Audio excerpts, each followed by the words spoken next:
Welcome back to our Arabic classes. I am Harneet and I was teaching you about liberalization, privatization and globalization. So this is the fourth and the last video lecture of this particular chapter.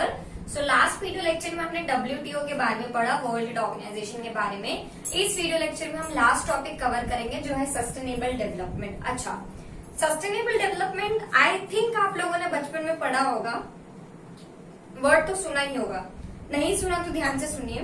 Sustainable development का मतलब होता है development करो पर उस तरीके से करो कि आपकी अपनी यानी कि प्रेजेंट जनरेशन की भी नीड्स पूरी हो जाए एंड फ्यूचर जनरेशन को भी हर एक चीज मिल सके. मैंने क्या बोला? Developing so that present generation मतलब हम जो अभी जी रहे हैं, present generation needs gets fulfilled without compromising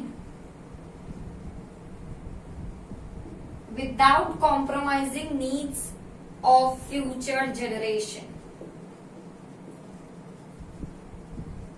मतलब अल्टीमेटली काम ये है, मतलब ये है कि आपके पास जितनी भी चीजें हैं उसको उस हिसाब से यूज कीजिए कि आपके आने वाली जनरेशन को भी वो देखने को मिले.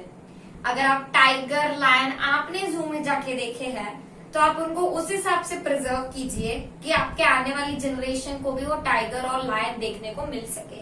इसका मतलब सिर्फ इतना ही है, इससे ज्यादा मतलब नहीं है. अच्छा, बट अभी कंसेप्ट आया क्यों सस्टेनेबल डेवलपमेंट का? भाई सभी लोग तो सिखाते हैं प्रेजेंट में जियो, फ्यूचर में क्या जीना तब की तब देखेंगे, नहीं. बट वो बाकी चीजों में लागू होता है ना. पर जो नेचुरल चीजें हैं उसको आप कैसे फ्यूचर में अपना रखोगे? आप पानी भले ही 2 या 1% है जो यूजेबल होता है, आप उस 1 या 2% पे भी इतने सारे करोड़ों अरबों लोग हो उसको ऐसे डोलते हो तो आपकी आने वाली जनरेशन पानी कहाँ से लाएगी? इसीलिए तो साइंटिस्ट मंगल ग्रह, मार्स पे जाके पानी ढूंढ रहे हैं कि चलो कुछ नहीं तो हम आने वाली जनरेशन को मार्स पे ही भेज देंगे. क्योंकि अल्टीमेटली क्या है कि हर एक चीज हमारी आने वाली जनरेशन को भी देखने को मिलनी चाहिए. अब इसका बेस्ट एग्जाम्पल मतलब बहुत सारी बर्ड्स ऐसी होती है जो एक्सटिंक्ट हो चुकी है, ये सब तो वो भी इन चीजों में आती है. सो अल्टीमेटली जो आज की जनरेशन है, जो आज की लाइफस्टाइल्स हो गई है लोगों की, वो ऐसे ट्रेमेंडस हो चुकी है, इतनी बड़ी हो चुकी है कि हर एक को लग्जरी चाहिए और हर एक को सब कुछ चाहिए कि मतलब नहीं कमरे में कोई है नहीं फिर भी लाइट चालू है, एसी चालू, फैन चालू है, सब कुछ चालू है, ठीक है. अरे अगर आप कमरे में नहीं हो तो उसको बंद कीजिए सो दैट आप इलेक्ट्रिसिटी बचाइए ना, आगे आने वाली जनरेशन को भी उसका मौका दीजिए ना, आपका भी बिल कम आएगा. सो अल्टीमेटली आज के जमाने की लोगों की जो ट्रेमेंडस लाइफस्टाइल हो चुकी है, बहुत ज्यादा अच्छे से इंक्रीज हो रही है, जिसके कारण क्या हो रहा है, जो रिसोर्सेज है वो बहुत जल्दी से डिट्रॉइट हो रहे मतलब डिक्रीज हो रहे, जिसके कारण 110% ऐसी श्योरिटी है कि हमारे आने वाली जनरेशन को इन सब चीजों का फायदा नहीं मिल सकेगा. इसलिए एक सस्टेनेबल डेवलपमेंट का कंसेप्ट जो है वो सीन में लाया गया है यूनाइटेड नेशंस के द्वारा, जिसका मानना है कि आप डेवलपमेंट कीजिए, आपको डेवलपमेंट करने से कोई मना नहीं कर रहा है, पर उस डेवलप को इतने जुडिशियसली कीजिए, वाइजली कीजिए. जुडिशियसली मतलब वाइजली मतलब समझदारी से कीजिए कि आपके आने वाली जनरेशन की नीड्स से कॉम्प्रोमाइज नहीं होना चाहिए. पानी हर किसी की नीड है, तो पानी का इस्तेमाल आप उस हिसाब से कीजिए कि आपके आने वाली जनरेशन को भी पानी मिल सके, ठीक है. तो ये था सस्टेनेबल डेवलपमेंट. अब आपकी बुक में कुछ पॉइंट्स दिए गए हैं कि आप क्या पॉइंट्स ले सकते हो जिससे आप सस्टेनेबल डेवलपमेंट को अचीव कर सकते हो. तो पहला पॉइंट है कि जो रिन्यूएबल रिसोर्सेज है, कहाँ लिखूं? ओके, यहाँ लिख देती हूँ. पहला पॉइंट है रिन्यूएबल रिसोर्सेज. अच्छा, रिन्यूएबल रिसोर्सेज क्या होता है? वो रिसोर्सेज जिसको आप बार बार यूज कर सकते हो. तो रिन्यूएबल रिसोर्सेज को हमें उस हिसाब से यूज करना चाहिए, उस हिसाब से उनकी क्वालिटी को यूज करना चाहिए कि वो अल्टीमेटली हम उसको ज्यादा से ज्यादा टाइम तक चला सके, ठीक है. जैसे कि अगर सबसे बेस्ट एग्जाम्पल बोलूं वाटर, तो वाटर क्या है?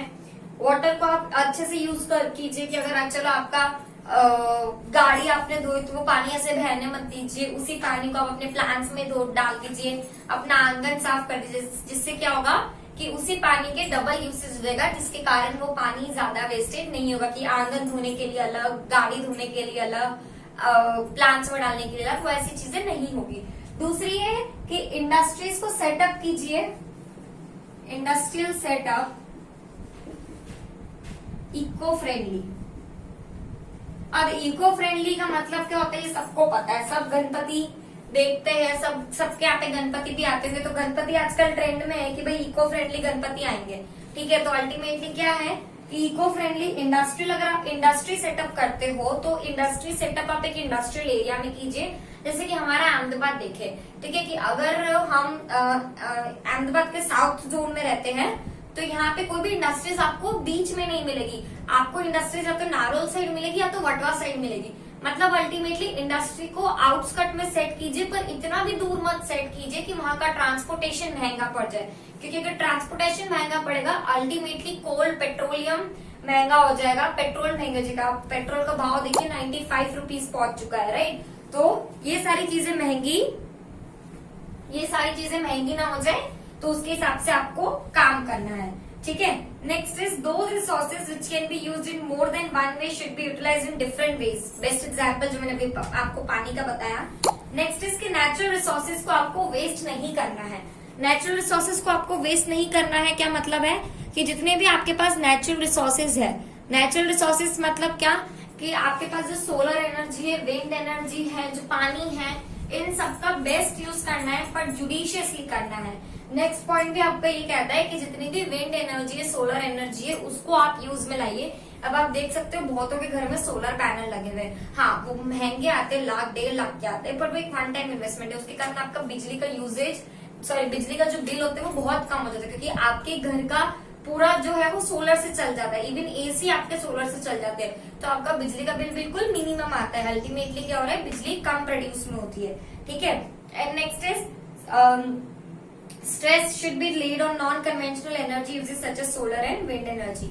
And next is कि जितने भी नेचुरल रिसोर्सेज से अगर इंडस्ट्री सेटअप की गई है तो पानी जो उसकी इंडस्ट्री में से जो वेस्ट निकलता है उसको कैसे डालना चाहिए आपको रिवर में, उसका प्रॉपर ट्रीटमेंट होना चाहिए। प्रॉपर ट्रीटमेंट के लिए एक पर्टिकुलर बोर्ड या फिर एक पर्टिकुलर रूल्स एंड रेगुलेशंस होने चाहिए, ठीक है। So this was some of the following strategy की जो आप ले सकते हो। एंड आपको जरूरी नहीं कि बुक में से रट्टा मारना है, आप अपने मन से लिख सकते हो, बिकॉज ये बहुत ही कॉमन चीज है, हम अपने मन से इजिली क्रिएट कर सकते हैं, ठीक है। अब next is steps to prevent environment, यानी कि आप अपने अर्थ को कैसे बचा सकते हो। तो 1972 में स्टॉकहोम डिक्लेरेशन हुआ था, स्टॉकहोम डिक्लेरेशन हुआ था यूनाइटेड नेशंस के द्वारा। अगेन WTO की जैसे अगर आपको इस टॉपिक पे और डिस्क्रिप्टिव वीडियो चाहिए तो डू लेट मी नो, ठीक है। स्टॉकहोम डिक्लेरेशन हुआ था स्वीडन में, और यहाँ पे पहली बार अर्थ कॉन्फ्रेंस की गई थी 1972 में स्टॉकहोम शहर में, जो स्वीडन कंट्री में पड़ता है। UN द्वारा, यूनाइटेड नेशंस द्वारा अर्थ के ऊपर कॉन्फ्रेंस की गई थी, ठीक है, जिसमें स्टेप्स लिए गए थे, कैंप्स लिए गए थे कि हम अर्थ को कैसे सोचे। 1970s में ये डिसीजन, 1970s में इस चीज के बारे में डिस्कस किया गया था। हम तो अभी 2021 में रह रहे हैं, ठीक है। तो it is a far long time, but ये मतलब अल्टीमेटली उस टाइम के लोग भी इस चीजों को लेके अवेयर थे, एंड अब तक उन्होंने कितना वेस्टेज देख चुके हैं, ठीक है। तो इस कॉन्फ्रेंस में ये सारी चीजें बताई गई थी कि हम कैसे सब कुछ कर सकते हैं, क्या करना है, क्या नहीं करना चाहिए। एंड तभी जो था वो सस्टेनेबल डेवलपमेंट का जो टर्म है वो बाहर आया है, ठीक है। तो हम इंडिविजुअल लेवल पे या हमारी गवर्नमेंट क्या कर सकती है, हम जैसे 5 जून को एनवायरमेंट डे से, वर्ल्ड एनवायरमेंट डे सेलिब्रेट करते हैं, तो वो एक डे है जिसमें आप एनवायरमेंट के बारे में लोगों को अवेयरनेस क्रिएट कर सकते हो, ठीक है। नेक्स्ट है कि अगेन वही चीज की जो इंडस्ट्रीज है उसमें से, फैक्ट्रीज में से पॉल्यूशन को या फिर जो वेस्टेज उसको कैसे निकालना है वो ट्रीट होना चाहिए, प्रॉपरली उसके रूल्स एंड रेगुलेशंस होने चाहिए, ठीक है। गवर्नमेंट ने एयर पोल्यूशन कंट्रोल एक्ट पास किया गया है, एयर पोल्यूशन कंट्रोल एक्ट 1981 पास किया गया है, ठीक है। एयर पोल्यूशन आप सबको पता है क्या है, तो उसको कंट्रोल करने के लिए 1981 में हमारे इंडिया में एक एक्ट पास किया गया है।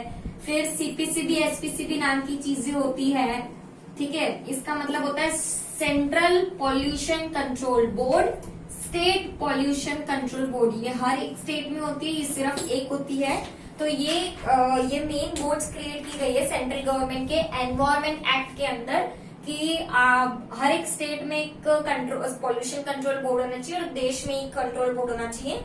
ये पूरी उस स्टेट में जितनी भी फैक्ट्रीज है वो फैक्ट्रीज के एक एक रूल्स एंड रेगुलेशंस को देखती है कि उसका साइज कितना है, उसका प्रोड्यूसिंग कैपेसिटी कितनी है, उसमें कितना वेस्ट क्रिएट हो रहा है, उसको कैसे वो डिस्चार्ज कर रहे हैं, एक्सेट्रा एक्सेट्रा। एंड अगर कोई फैक्ट्री है जो उसके रूल्स को फॉलो नहीं करती है तो उनको नोटिस दिया जाता है, मतलब उनको हेवीली पनिश किया जाता है, ठीक है।